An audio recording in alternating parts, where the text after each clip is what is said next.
Welcome to Chronos Talks, a place for some candid thoughts on the worlds of sustainable finance and corporate sustainability. I'm Elliot Frankel, and we're recording on Wednesday morning, the morning before Sustainability Rocks. For those who don't know it, it's an annual Battle of the Bands event in London, and we've got a little treat for you. We've recorded a chat between Chronos CEO Rory Sullivan and founder of Sustainability Rocks, Will Oulton, former global head of responsible investment at First Sentier Investors. He's a board member at the Marine Conservation Society and, of course, lead singer of the band 51st State. So over to you, Rory. Thanks, Elliot, and good morning, Will. Good morning, Rory. It's traditional on these kind of things to do some sort of reflections on, in this case, it'll be my life in music and what's changed. And, imagining the questions that the audience would love to ask me, which is, Rory, what's your musical taste? Do you enjoy music? Where does it fit into your life? And I guess the answer to that, I loved going to gigs when I was younger, but I got out of the habit of going. Post-COVID, as my kids became teenagers and they wanted to be taken to gigs, of course, yours truly was more than happy to volunteer. The thing I'd forgotten about music was the sheer joy of being with other people, listening to a band and having a sort of that shared experience and the emotion that comes with going to live bands. So for my birthday a couple of years ago, I bought myself tickets to see Joy Division / New Order. The person who was meant to go with me, i.e. my wife, for some reason couldn't go. So I had a spare ticket. I said, Will, do you want to come along? We go to the gig. They played, for an hour and a half, mainly New Order stuff. So that was brilliant. So then we stop, the band go off stage. And the next thing that comes on is Love Will Tear Us Apart. So I'm there going, oh yes, I'm so excited about this. The next thing is I get this great big meaty forearm around my neck. Will's got me in the headlock going, man, I love this song. And I've never seen Will Oulton cry until that moment. So that's my highlight of what it's like being a middle-aged man going back into rocks. It's basically being swallowed up or almost strangled by another middle-aged man watching Joy Division. But Will, you've had this 51st State band. I guess the question is, why Sustainability Rocks? Why have you stepped out of the cocoon of being the lead guitarist who basically stands around and looks pretty and not doing very much else, to actually taking on the responsibility of setting up Sustainability Rocks, raising money for charity, and trying to commandeer the 100 Club for your own nefarious ends? The story behind Sustainability Rocks really derives from 10 years of playing with 51st State, where we've got quite a hardcore following of people from the RI industry who come to pretty much every gig we play. And it's great to see them. And 51st State gigs are always a bit chaotic, but they're always fun. And I think people appreciate, that we try to kind of entertain and take people back a few decades into the musical genre that we liked when we were younger guys and we loved to play. But Sustainability Rocks came really around February last year when I was sort of a bit bored, to be honest. And I've been speaking to many people in our industry who just looked miserable. They were kind of complaining about regulation and compliance and legal. They weren't really talking about all the fun stuff that really stimulated them to get into the responsible investment industry. They were just generally saying, I feel burnt out, I'm not enjoying my role, it's miserable, or, just this, that, and the other. So I was thinking, this doesn't sound good. So I just thought, well, I do a bit of music, and why don't we try and get something done where people can come along and, not in a conference setting where everybody's on sort of semi-corporate mode, but just get them in a place where they can let the hair down, if they've got any, like yourself there, Rory, but, have a drink, listen to some music and have a laugh, really, and have some fun and meet all the people who are suffering the same issues. So that was the concept for Sustainability Rocks. And I basically copied the model of something called Pensions Rocks, which was around about 12, 14 years ago, and did it with a sustainability theme. So, obviously I wanted to play with 51st State as part of that, but, the big challenges for us were, how can we put it on? And that's kind of where you came in, really. So what were the big challenges? Was this relatively easy and painless, or how much of your life is it consumed? It's a bit consuming. Well, the first thing was to put the concept down and see if who would sort of say, yeah, that's a good idea. And the first person I went to was my mate, a guy called Rob Morgan, who manages 51st State. And Rob has worked with, professional bands in the past, so he knows how to do this stuff. So he saw it and went, yes, I'd love to be involved in that. So that was tick number one, right? I can get somebody who's going to, do all the operational stuff and knows what to do. And he'll find a venue and do all that hard stuff.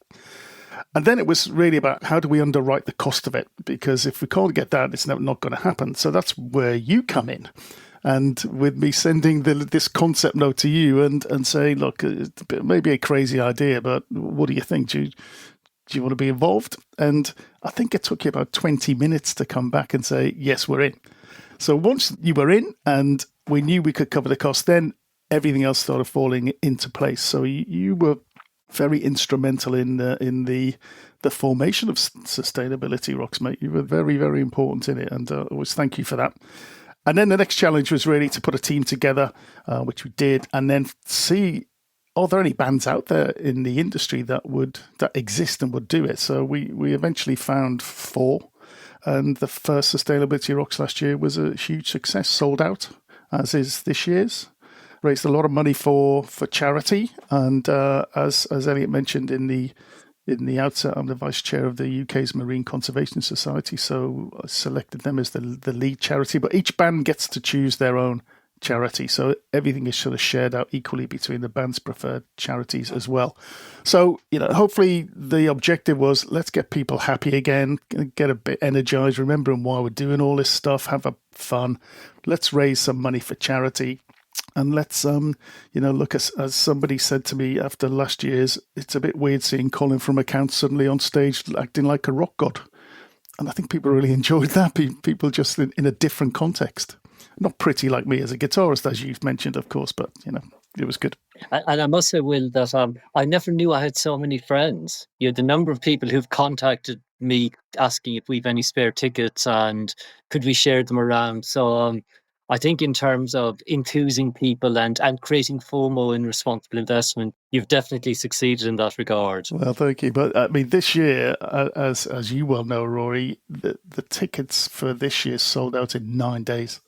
I mean, it was phenomenal and with a massive waiting list. So it's a bit of a frenzy. But from my perspective, a question I've never really asked you is, why did you say yes so quickly? Because it was very, very quickly. I mean, you just went for it. So what was your thinking there? Well, I think the first thing was you asked us. Well, that's good. I think there is something flattering about being asked. I think the cause, ocean conservation is a hugely important issue that really doesn't get anything like the coverage and attention it needs. And then, I guess, returning to my comments at the beginning, the idea of bringing people together to listen to some music.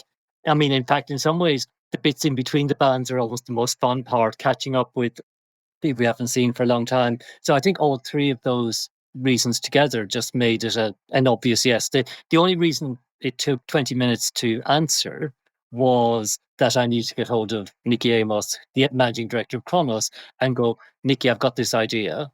And she said, yes, go for it. Go back before you ask somebody else.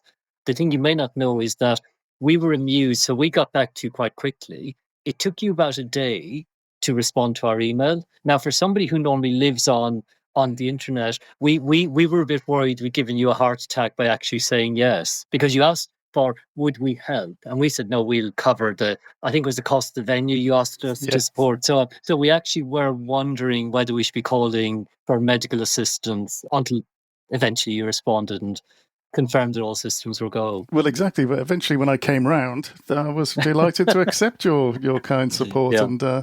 And as we know, it just took off from there and was an incredible night. It's great. And acknowledging this is being recorded the day before Sustainability Rocks 2 in 2025. Yeah. Yes, I'm really looking forward to it. I have my T-shirt on order. Excellent. In fact, my kids have put in orders for T-shirts. Last year's were just so successful. And I'm not sure I'll be going for the temporary tattoos, but I've encouraged the Chronos team to get some in the spirit of Sustainability Rocks. Excellent. Well, I'm looking forward to the photographs after the event of you wearing a tattoo, because I'm pretty sure you'll end up with one. That's so exciting. So, Will, I think we've done enough to sell sustainability rocks and talk about it. So, should we finish with a bit of a quiz? Let's do it. Yeah. I'll ask you some questions, and then you can ask me some questions, and then we'll see if we can elegantly air guitar our way to the finish. How's that? Perfect. First question: who's your musical hero and why? Well, for me, it's got to be the former frontman from The Clash, Joe Strummer. He just challenged all the norms. He had such a high set of moral values, and the energy the guy had when he was performing was like nothing I don't think anybody's ever seen before. He was incredible and a real kind of musical hero, and it's so sad he's not with us today. Okay, next question. Returning to one of my pet topics, the best book you've ever read on rock or rock and roll? Well, again, I'm a bit biased here, but the best one I've read is called Passion is a Fashion, which is the real story of the Clash, and it's one that was endorsed by the band members that basically said this is exactly what we were about then. But I would give an honourable mention to Ozzy Osbourne's book, because that is one that did make me burst out laughing so many times. He was an incredible character, and how he stayed alive for so long is unbelievable, because if you read his book, he shouldn't be. He was almost like a walking advertisement for how not to live a life and still live for a very long time. Absolutely. It was excellent. Okay, next question. Returning to my opening comments again. New Order or Joy Division, and why? Oh, it's got to be Joy Division. Oh, Will, bad choice. Start again, try again. Joy Division, every time. Ian Curtis, what an incredible frontman. You know, the songs were kind of melancholic and dark, but with incredible, powerful guitar rhythms, and the bass playing for Peter Hook, nothing like it. He's genius. So Joy Division for me. Yeah, and Peter Hook also had one of the best quotes I've ever heard about a rock star. He described Bernard Sumner, the lead singer, as a tidy punk. Yeah, I love that. And last question, Will, because we need to appeal to young people in this recording. Who is the best singer or band under 30 years of age? Now, not 30 years since they first started, but they need to be, let's say, somebody who was born from 1995 onwards. Who's that young person who you think they will be the next Joe Strummer or the next icon for me? Thank you for the clarification. Very important. There's a band that my daughter, who's living in Sydney right now, put me onto earlier this year, and they're called Royal Otis from Sydney. Yep. They're like a duo. They're a little guitar band, and they're brilliant. Listen out for them. They remind me of the sort of jangly guitar bands from the early 80s, like the Lars and the Lotus Eaters. Really, really good. So Royal Otis, hailing from Sydney, played at Glasgow this year. Look out for them. Great. Okay, so Will, now, do you have any questions for me? I've got a couple, Rory. Found funny enough. So, is it for you two, back to your Irish roots, or Coldplay? Both are great stadium bands, but I would have to say U2 because I grew up with them. Yeah. I'm not surprised by your answer there. So let's take you to 51st State. You are one of the people who've seen us many, many times. So what is your favourite song that we play? What's the one that gets your little legs shuffling around? Okay, what's the Cure song you play? So we do two. We do A Forest, and then we do Just Like Heaven. Just Like Heaven. Just like cracking song. It is the moment when all the strengths of your band come together in quite a musical way. Because those who haven't seen 51st State will know they're quite a shouty band, but at that moment when you step back from the shoutiness, it is top class. Excellent. It is a love song after all, so we have to be quite... I always feel like you're singing it to me, Will. Well, I'm always looking at you when I'm playing it. So I know you are. There you Okay, go. let's move on quickly. So your best book on rock and roll. You've read a lot of books. I know this. Okay, Peter Gralnick's Last Train to Memphis. So I can't remember, he's done two, but the two books which are basically the life of Elvis Presley. Excellent. Both as sort of, I guess, rock and roll biographies in their own right, but also they captured the evolution of post-World War II America and I guess the influence that rock and roll had on the generations that then took maturity in the 60s and 70s. Rory recommendation there for everybody. So who's your best singer or band under 30 years of age? Well, I'm going to go Geordie, and I'm going to say Sam Fender. I think Sam Fender is quite possibly in 30, 40 years' time, I think is going to be seen as the voice of this generation. I think every song and album he releases seems to be better than the one before.